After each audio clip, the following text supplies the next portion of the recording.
उदयपुर गांव में मोहन नाम का बढ़ई अपनी पत्नी चंपा और बेटी राधा के साथ रहता था। एक दिन मोहन अपनी दुकान पर उदास बैठा था।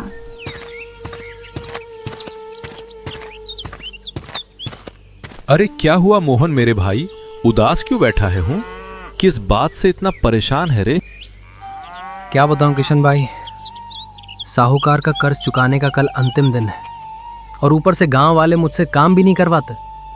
पता नहीं सब के सब रामलाल सेठ और गिरधारी सेठ से ही काम क्यों करवाते हैं।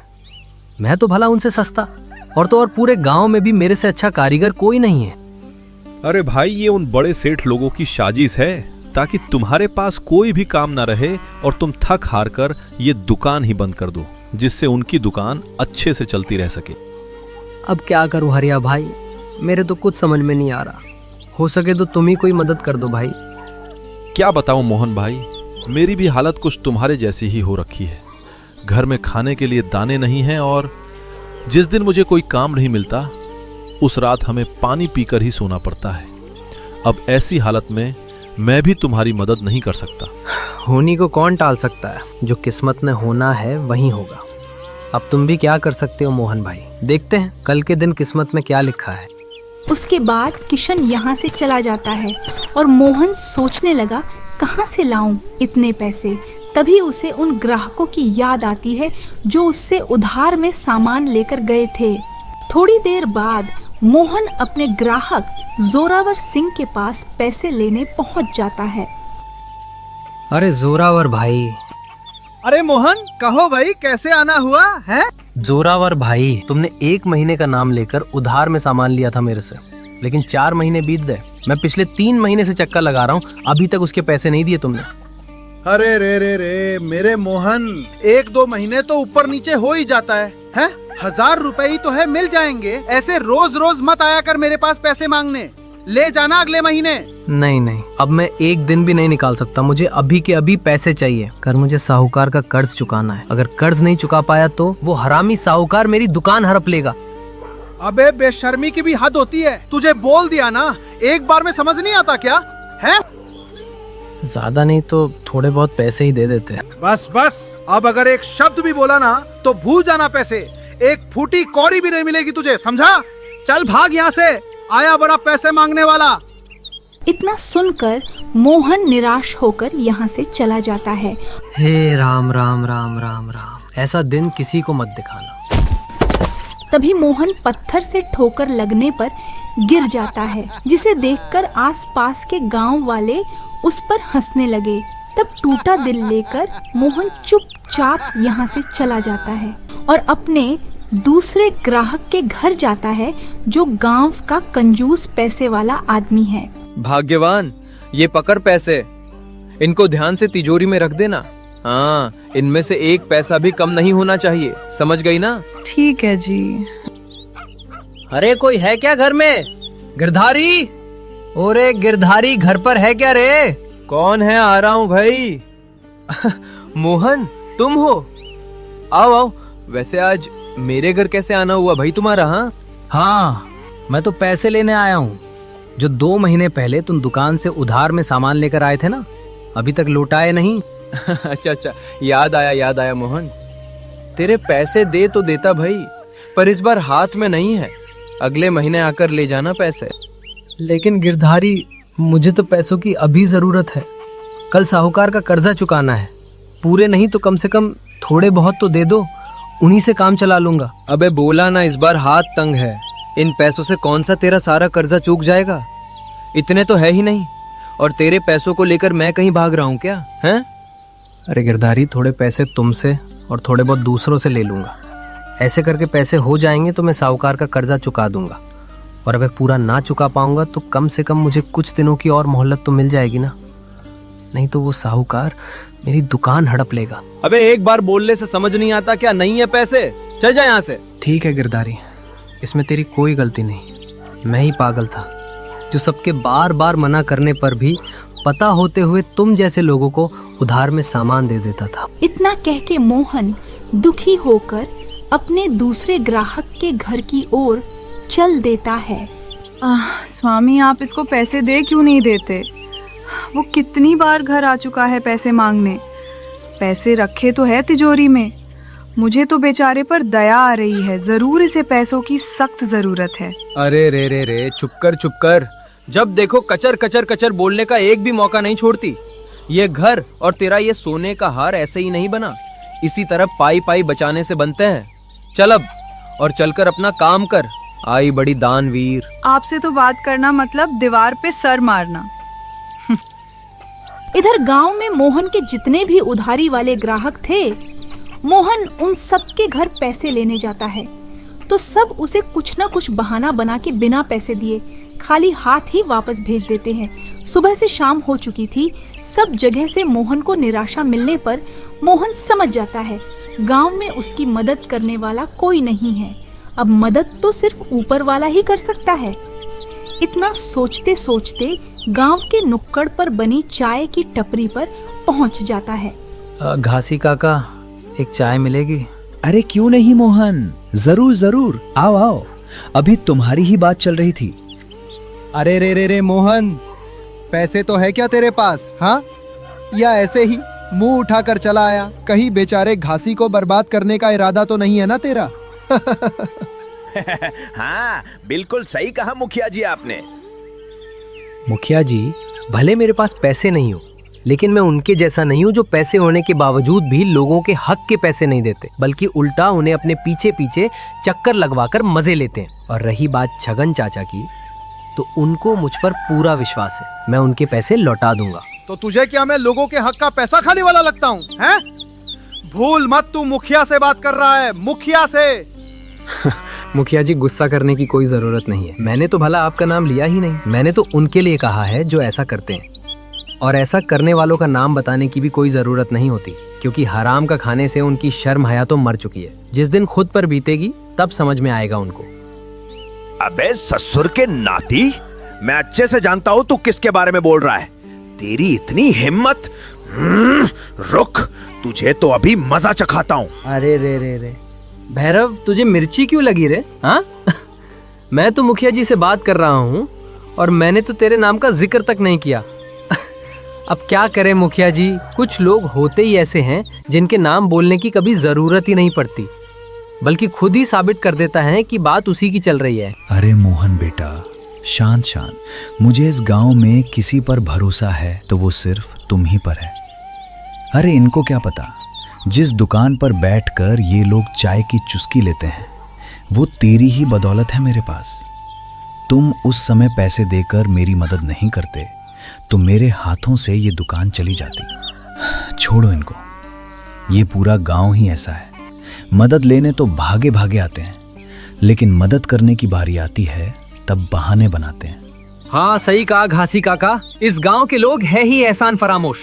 घासी, तू भी मुझे ऐसा ही समझता है, हैं? अरे भूल मत, मैं इस गांव का मुखिया हूँ, मुखिया। मैंने कितना कुछ किया गांव वालों के भले के लिए। तो आज ये बात कह ही दी आपने मुखिया जी। तो चलो, आज हमें अपना एक भी ऐसा काम गिना दो जो आपने मुखिया बनने के बाद गांव वालों की भलाई के लिए किया हो। मुझे मोहन पर पूरा विश्वास है, क्योंकि मदद करने के लिए दिल बड़ा चाहिए। अरे अपने गांव में धनी सेठ साहूकारों के होने के बावजूद किसी ने भी मेरी सहायता नहीं की थी, लेकिन गरीब होने के बावजूद मोहन ने ही मेरी मदद की थी। और अगर आपको मेरा कहा सही नहीं लगे तो आज मोहन की मदद करके ये साबित कर दो आप सही है और मैं गलत। हाँ तो घासी, पैसे खून पसीने और बड़ी मेहनत करके कमाए जाते हैं, यूं ही लोगों में बांटकर बर्बाद करने के लिए नहीं होते, समझा? आपसे यही उम्मीद थी मुखिया जी। मेहनत की बात आपकी जुबान से अच्छी नहीं लगती। अरे भोले गरीब गांव वालों की मजबूरी का फायदा उठाकर उनकी जमीन हड़पना, उनको ठगने के काम को तुम मेहनत की कमाई कहते हो? शर्म करो, शर्म। शर्म से पेट नहीं भरता घासी, उसके लिए पैसे होने चाहिए, पैसे। अरे बिना फायदे के तो मदद में अपने भाई की भी ना करूं, मोहन और गांव वालों की तो दूर की बात है। चाहे कोई मुझ पर भरोसा रखे या ना रखे, मुझे क्या। इतना बोलकर मुखिया यहाँ से चला जाता है। तभी मोहन टपरी पर बैठे लोगों से मदद मांगता है तो सब लोग मदद का नाम सुनकर टपरी से चले जाते हैं। यह देखकर मोहन टूट जाता है और थक हार कर टपरी पर ही बैठ जाता है। बेटा मोहन, होनी को कोई नहीं टाल सकता। आज मेरे पास दुकान है तो वो सिर्फ तेरी ही वजह से है। अब पैसे तो है नहीं मेरे पास, लेकिन ये दुकान साहूकार को देकर तेरी दुकान छुड़वा लेते हैं। बस मैं तो तेरी इतनी ही मदद कर सकता हूँ बेटा। नहीं काका, मैं अभी जवान हूँ, मेहनत मजदूरी करके परिवार पाल लूँगा। मगर आप इस बुढ़ापे में? नहीं नहीं, मैं इतना मतलबी नहीं हो सकता जो अपने फ़ायदे के लिए दूसरे का घर उजाड़ दूँ। अरे काका, मैं जिनके उधार के पैसे मांगता हूँ वे सब गांव के पैसे वाले आदमी हैं। वे लोग ही बहाने बना रहे हैं अगले महीने ले जाना। उनको कैसे समझाऊं? बाद में मेरे किस काम के पैसे? मेरी तो किस्मत ही खराब है। अब कल पता चलेगा लाला क्या चाहता है, मेरी दुकान बचती है कि नहीं। इतना कहकर मोहन चाय की टपरी से चल देता है। तभी घासी काका बोलता है, हे ऊपर वाले, मोहन की मदद कर। ऊपर वाले, मोहन की मदद कर। ये गांव का सबसे ईमानदार और नेक दिल इंसान है। मैंने इसे बहुत मना किया, गांव वालों को उधार में सामान मत बेचा कर पैसे नहीं आएंगे वापस। सब तेरी तरह नहीं होते। शाम को थक हार कर निराश मोहन घर पहुंचा। तब घर में उसकी पत्नी चंपा परेशान बैठी उसका इंतजार कर रही थी। अरे राधा के बाबूजी, आ गए आप? याद है ना, कल साहूकार का कर्ज चुकाना है। मैं तो सोच सोच कर पागल हो रही थी, कब पैसे लेकर आओगे। आप बैठो, मैं अभी पानी लेकर आती हूँ। नहीं चंपा, नहीं हुए पैसे। उधारी वाले एक पैसा देना नहीं चाहते, सब यही बोलते हैं अगले महीने ले जाना। अब कैसे चुकाऊं साहूकार का कर्ज? जेब में एक फूटी कोड़ी नहीं है। मैंने और घासी काका ने पहले ही मना किया था तुझे, गांव वालों को उधार में सामान मत बेच। लेकिन नहीं, तेरे तो भलाई करने का भूत सवार था। अब निकल गया ना भलाई करने का सारा भूत, हैं? हाय रे, मेरे बापू ने भी किससे ब्याह करवा दिया मेरा। हाय हाय। होनी को कौन टाल सकता है चंपा? क्या करूं, मुझे तो कुछ नहीं सूझ रहा। किसको पता था गांव के लोग ऐसा करेंगे। आपकी यही भोली बातें मेरा दिल जीत लेती है। मुझे माफ कर देना स्वामी, मैंने गुस्से में आपको गलत सलत बोल दिया। इस दुनिया में आप जैसी भलाई करने की सोच रखने वाला शायद ही कोई हो। इतना कहकर चंपा अंदर चली जाती है और तभी मोहन की प्यारी बेटी राधा वहां आ जाती है और अपने पिता को देखकर बोलती है, पापा आ गए। पापा खेलोगे ना मेरे साथ? पूरे दिन आपका इंतजार कर रही थी। आज नहीं बिटिया, आज दुकान में बहुत ज्यादा काम था, मैं थक गया, कल खेलेंगे। अब राधा अपने प्यारे पापा की बात सुनकर अंदर चली जाती है। उसके बाद रात को सब सो चुके थे, लेकिन मोहन की आंखों की नींद उड़ी हुई थी और देखते ही देखते सुबह कब हुई पता ही नहीं चला।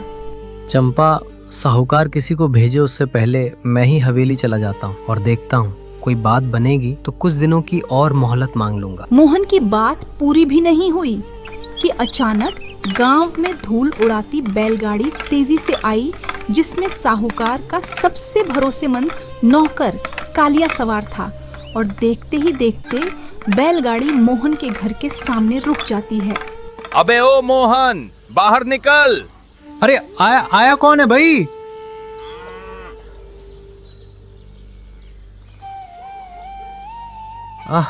कालिया भाई तुम? अरे मैं तो खुद अभी साहूकार जी के पास ही जाने वाला था, पैसे तो हुए नहीं। क्या पैसे नहीं हैं? अरे रे, ये सुनकर ठाकुर तो बहुत खुश हो जाएगा। चल हवेली, तेरे जैसों के लिए ही तो ठाकुर मुझे पालता है। राधा के बाबा, मुझे तो डर लग रहा है, पता नहीं अब साहूकार हमारे साथ क्या करेगा। इसमें डरने की कौन सी बात है चंपा? ज्यादा से ज्यादा बस इतना ही होगा कि हमारी दुकान हमारे पास नहीं रहेगी, लेकिन मैं हार नहीं मानूंगा, मेहनत करूंगा और एक दिन अपनी दुकान वापस ले लेंगे। मगर स्वामी, ये दुकान तो आपके बाबूजी के बाबूजी की है, हमें इसके लिए कुछ करना होगा। अबे कितना टाइम लगाएगा, चल जल्दी से। ठीक है चंपा, चलता हूँ, अपना ख्याल रखना। कभी कभी इंसान को अपना डर छुपाना ही पड़ता है। अब कालिया मोहन को लेकर हवेली की तरफ चल देता है। फिर कुछ समय चलने के बाद हवेली पहुंच जाते हैं। उसके बाद ठाकुर शमशेर सिंह कालिया के साथ मोहन को देखकर समझ जाता है। अरे रे रे रे मोहन, आओ भाई आओ, तेरा ही इंतजार था। राम राम साहूकार जी। राम राम मोहन, राम राम। क्यों रे, ले आया मेरे पैसे सूद समेत हैं? अरे कालिया, कितने रुपए थे रे इसके, जरा देख के तो बता। मालिक, इसने 15,000 लिए थे और 5,000 ब्याज के हो गए। अरे रे रे रे, ले भाई मोहन, 15,000 तो तुमने रोकड़ लिए थे और इनका 1 साल का ब्याज हुआ 5,000, तो कुल मिलाकर तेरे हो गए 20,000 रुपए। ला भाई ला ला, जल्दी कर, मुझे और भी काम है। माफ करना साहूकार जी, पैसे तो है नहीं मेरे पास। आपका कर्ज कहाँ से चुकाता? जेब में एक फूटी कोड़ी नहीं बची और गांव में जिनके भी पैसे मांगता हूँ वो देने का नाम नहीं ले रहे। मोहन, तुझे मालूम है, जब बात मेरे पैसों पे आती है तो मैं किसी की भी नहीं सुनता। और तू क्या समझा, मैं तेरा रोने धोने का नाटक देखकर बदल जाऊंगा हैं?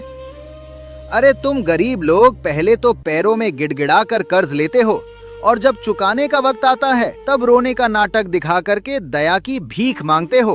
अरे शर्म नाम की चीज है कि नहीं तुझ में, हैं? क्या करूं मालिक, घर में खाने के लाले पड़ रहे हैं और गांव वाले भी मुझसे काम नहीं करवाना चाहते। अब आप ही बताइए, करूं तो क्या करूं? अगर आप 1 महीने की और मोहलत दे देंगे तो आपकी बड़ी मेहरबानी होगी साहूकार जी। अरे रे रे रे बेशरम, तू ऐसे नहीं मानेगा। मुझे ही आकर तेरे घर के दरवाजे पर ताला लगाना पड़ेगा। इसमें तेरी गलती नहीं, तुम गरीब लोग पैदा ही मांग मांग के खाने के लिए होते हो। नहीं मालिक, पिछले कुछ महीनों से एक काम भी नहीं मिला। कम से कम कुछ वक्त तो देते, या फिर आप ही मुझे कुछ काम दे दो, बड़ी मेहरबानी होगी आपकी। अबे तूने क्या समझ रखा है मुझे? मैं यहाँ भलाई करने बैठा हूँ, हैं? तुझे पता है ना, पैसे के लिए तो मैंने अपने बाप तक को नहीं छोड़ा, तो तू क्या चीज है? और यकीन मान, जब मैं हिसाब लेता हूँ ना, तब ये नहीं देखता कौन है और कौन नहीं, सामने वाले की रूह निकाल लेता हूँ। इतने भी बुरे मत बनो मालिक, कुछ तो दया करो, मैं बेघर हो जाऊंगा, थोड़ा तो वक्त दीजिए, या फिर कम से कम आप ही कोई काम दिला दो। ले भाई कालिया, पता नहीं क्यों आज मैं इस गरीब की बातों में कैसे फंस गया। इसे काम की जरूरत है ना, तो अपन मीरा बिटिया की शादी का फर्नीचर नागेंद्र सेठ से बनवाने वाले थे ना, वो लकड़िया मोहन की दुकान पर भिजवा देना। पता नहीं ये गरीब कर्ज चुका भी पाएगा कि नहीं। अब शादी का फर्नीचर बना कर देगा तो कम से कम अपने कुछ पैसे तो वसूल हो जाएंगे। ठीक है ठाकुर साहब, मैं इसको अच्छे से समझा दूंगा। मोहन, याद रखना, वो लकड़ियाँ चंदन की है, ये बहुत महंगी होती है। कुछ गड़बड़ की ना तो मैं तेरा और तेरे परिवार का ऐसा हाल करूंगा जो तू कभी नहीं सोच सकता। कोई गड़बड़ नहीं होगी साहूकार जी, कोई गड़बड़ नहीं होगी। अब मैं ऐसा फर्नीचर बनाऊंगा जिसे देखकर सब लोग आपकी तारीफें ही करेंगे, देख लेना। ठीक है, लकड़ियाँ दोपहर तक दुकान पर पहुंचा दूंगा। चल अब। इतना सुनकर मोहन चल देता है। फिर हवेली से निकलने के कुछ देर बाद उसको रास्ते में घासी काका मिल जाता है। अरे रे रे मोहन बेटा, कल तो कर्ज के लिए कितना परेशान था, आज ये खुशी किस बात की? हरे हाँ, क्या हुआ? साहूकार का कर्ज चुका दिया क्या तुमने? हाँ बस ऐसा ही समझो काका, अब अच्छे दिन आ गए। क्या कर्ज चुका दिया तूने? लेकिन कल तक तो तेरे पास पैसे ही नहीं थे, कहाँ से लाया इतने सारे पैसे? हैं? बोल बोल, जल्दी बोल, किसने दिया इतना पैसा? नहीं काका, साहूकार ने अपनी बिटिया की शादी का फर्नीचर बनाने का काम मुझे सौंपा है। अरे वाह, ये तो बहुत अच्छा हुआ, काम भी मिल गया और कर्ज भी चूक जाएगा। चंपा तो ये सुनकर बहुत खुश हो जाएगी। हाँ ठीक है काका, ठीक है। ये सब बातें झाड़ियों के पीछे छुपा भैरव सुन लेता है। मैं भी देखूं तू काम कैसे करता है। इतना खुश होने की जरूरत नहीं है, खेल तो अब शुरू होगा। इधर मोहन कुछ देर में घर पहुंच जाता है तो घर के बाहर चंपा उसका इंतजार कर रही थी। तब मोहन चंपा को बताता है, ठाकुर ने मुझे काम दिया है और कुछ दिन की मोहलत भी। ये सुनकर चंपा खुश हो जाती है। मुझे विश्वास था ऊपर वाला अपने साथ बुरा नहीं होने देगा। ठीक है चंपा, अब मुझे दुकान जाना होगा। कालिया कभी भी लकड़ियाँ लेकर दुकान पहुंच सकता है। मेरे से पहले आ जाएगा तो आग बबूला होगा। इतना कह के मोहन दुकान पहुंचकर कालिया का इंतजार करने लगा और कुछ देर में कालिया लकड़ियों को बैलगाड़ी में लेकर दुकान पहुंच जाता है। ले रे मोहन, उतार ले लकड़ियों को, और हाँ, सामान बनाने में कोई कमी नहीं होनी चाहिए। अरे कालिया भाई, कोई कमी नहीं होगी। ऐसा फर्नीचर बनाऊंगा, सब तारीफें करेंगे। कालिया बैलगाड़ी खाली करके यहाँ से निकल जाता है और मोहन ठाकुर का फर्नीचर बनाने के लिए दिन रात एक करने लग जाता है। तभी एक दिन मोहन की बिटिया अचानक बीमार पड़ जाती है। तब मोहन जल्दबाजी में दुकान छोड़कर घर चला जाता है और देखभाल करने बिटिया के पास ही बैठ जाता है। तब तक रात के 11 बज चुके थे। राधा के बाबा, खाना खा लीजिए, 11 बज चुके हैं। नहीं चंपा, आज भूख नहीं है, तुम अंदर आराम कर लो, तुम्हें सुबह जल्दी उठना होता है। नहीं जी, आप आराम करो, दिन रात तो काम में लगे रहते हो, यहाँ पर मैं बैठ जाती हूँ। अरे मोहन बेटा, जल्दी बाहर आ। इस समय घासी काका क्यों आए हैं? अरे मोहन जल्दी आ जा, आग लग गई रे बेटा। क्या हुआ काका, और कहाँ आग लग गई इतनी रात तो? बेटा मोहन, तेरी दुकान में आग लग गई, देर मत कर, जल्दी चल। इतना सुनकर मोहन घासी काका के साथ फटाफट दुकान पहुंचता है, लेकिन तब तक बहुत देर हो चुकी थी। तो मोहन अपनी दुकान को देखकर रोने लगा। काका, काका, मैं तो बर्बाद हो गया काका। सिर्फ ठाकुर का फर्नीचर एक बार बनकर तैयार हो जाता काका, तब सबको पता चलता मेरे हाथों में जादू है। उसके बाद सब मुझसे ही काम करवाते, अपने बुरे दिन भी खत्म हो जाते। ये सारा किया धरा भैरव का था। क्यों आ गया स्वाद? निकल गई ना सारी अकड़। उस दिन कुछ पैसों के लिए दुकान पर दांव वालों के सामने मेरी बेइज्जती करने का यही हश्र है। अब देख मैं तुझे कैसे गांव छोड़ने पर मजबूर करता हूँ। ठाकुर साहब, अनर्थ हो गया। हमने मोहन को फर्नीचर बनाने जो चंदन वाली लकड़ियां दी थी ना, वो सब रात को मोहन की दुकान में आग लगने से जल गई। अबे वो ससुरा मेरी नाक कटवा कर रहेगा। चल उसके घर, उसकी जिंदगी में तो मैं आग लगाऊंगा। चल जल्दी चल। उसके बाद ठाकुर कालिया के साथ बैलगाड़ी में मोहन के घर पहुंच जाता है। अबे ओ मोहन के बच्चे, बाहर निकल। साहूकार जी, क्या हुआ? आप गुस्से में क्यों हो? अबे नाली के कीड़े, तेरे से मेरा कर्जा तो चुकाया नहीं गया और अब तूने मेरी बेटी का घर बसाने से पहले ही उजाड़ दिया। मैं तुझे नहीं छोड़ूंगा। नहीं नहीं ठाकुर साहब, मैंने कुछ नहीं किया, आपको गलतफहमी हुई है। मेरी तो दुकान भी जल गई लकड़ियों के साथ, मेरा इसमें कोई हाथ नहीं है। मुझे कुछ नहीं पता, मुझे मेरे पैसे चाहिए बस, वो भी अभी के अभी, नहीं तो तेरा घर, खेत, दुकान सब खा जाऊंगा। फिर भटकते फिरना। नहीं साहूकार जी, पैसे तो है नहीं, ऐसे में हम कहाँ जाएंगे? ठाकुर साहब, ये लोग ऐसे नहीं मानेंगे। इनको तो अभी उठाकर बाहर फेंक दूंगा, आप बस हुक्म दो। नहीं मालिक, लकड़ियाँ मैंने नहीं जलाई, मेरी बेटी बीमार थी तो मैं जल्दी घर आ गया और मेरी दुकान में आग लगे ऐसी कोई चीज नहीं थी। कालिया, फेंक दे सबको बाहर। इसके साथ तो ऐसा ही होना चाहिए। नहीं मालिक नहीं, मैं कर्ज चुका दूंगा। अभी के लिए कम से कम मेरा घर तो छोड़ दो, मेरी बीमार बच्ची को लेकर कहाँ जाऊंगा? ठाकुर उसकी कहाँ सुनने वाला था, बेचारों को बेघर कर देता है। तो यह बात घासी काका को पता लगी। तब घासी काका आकर उनको रोक लेता है। मोहन बेटा, कहीं जाने की जरूरत नहीं है, तू फिक्र मत कर, मैं तेरे साथ हूँ, तू अकेला नहीं है। चल मेरे साथ, मेरे घर। तो घासी काका मोहन और उसके परिवार को लेकर अपने घर चला जाता है। घर पहुंचते ही मोहन अपने घर वालों की जिम्मेदारी घासी काका को सौंपकर दूर के एक बड़े नगर में मेहनत मजदूरी करने चला जाता है। 3 दिन चलने के बाद आखिर मोहन नगर पहुंच जाता है। फिर नगर में बड़े सेठ साहूकारों से काम पर रखने के लिए पूछता है, लेकिन मोहन को सिर्फ निराशा ही मिली। शाम ढलने लगी तो अंतिम दुकान वाले से पूछता है, सेठ जी राम राम। राम राम राम राम। कौन हो भाई तुम? सेठ जी, मैं नगर में नया हूँ और काम की जरूरत भी है, तो क्या आपके यहाँ मुझे कोई काम मिलेगा? अरे ना ना, मैं नए लोगों को काम पर नहीं रखता।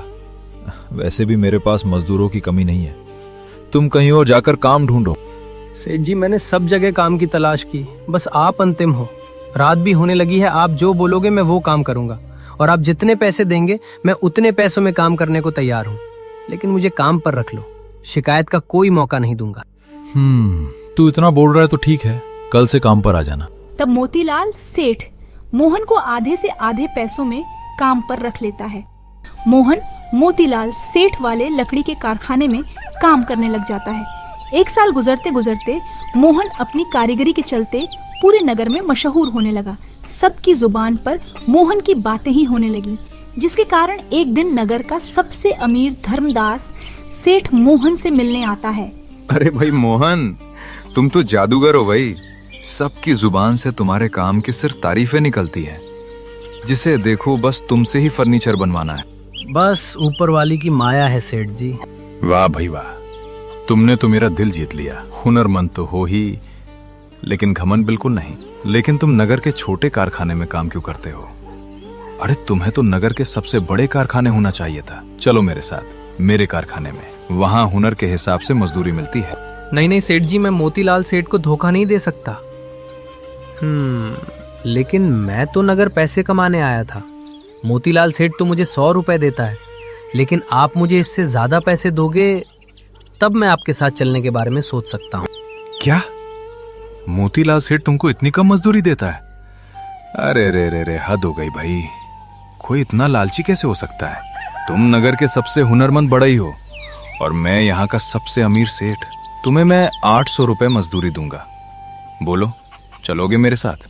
सेठ जी, आपने 800 रुपए बोला है। 800 एक बार और सोच लो, बाद में कहोगे गलती से निकल गया। अरे मुझे अच्छे से पता है, मैंने 800 ही बोला है। तेरी दरिया दिली और हुनर के सामने 800 रुपए भी कम है। लेकिन इतने रुपए तुम्हें नगर का कोई भी सेठ नहीं दे सकता। बात तो आपकी सही है। इतने रुपए तो मुझे आपके अलावा कोई भी नहीं दे सकता, और मैं तो वैसे भी नगर पैसे कमाने आया हूँ। मैं आपके कारखाने में काम करने को तैयार हूँ। मोहन को धर्मदास सेठ अपने साथ ले जाता है और 1 साल बाद धर्मदास सेठ मोहन की मजदूरी बढ़ाकर 1000 रुपये कर देता है। लेकिन एक बात धर्मदास सेठ के दिल में चुभ रही थी। मोहन, जब से तुम आए हो तब से मेरे दिल में एक बात चुभ रही है।